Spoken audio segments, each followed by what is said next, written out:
তোমরা একে অপরকেই ভালোবাসো, সেই সুখের জন্যে অনেক আশা নিয়ে আমি তোমার মার কাছে গিয়েছিলাম, কিন্তু যে অপমান তিনি আমাদের করেছেন তা আমি আর রেখা কোনোদিন ভুলতে পারবো না।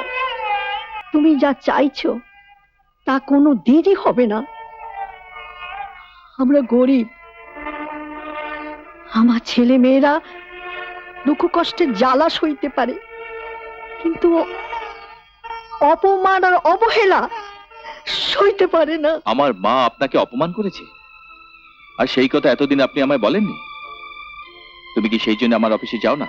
আমার মার প্রাচুর্যের অহংকার থাকতে পারে, আমারও হৃদয়ের ঐশ্বর্য আছে। ভালোবাসার মূল্য আমি বুঝি।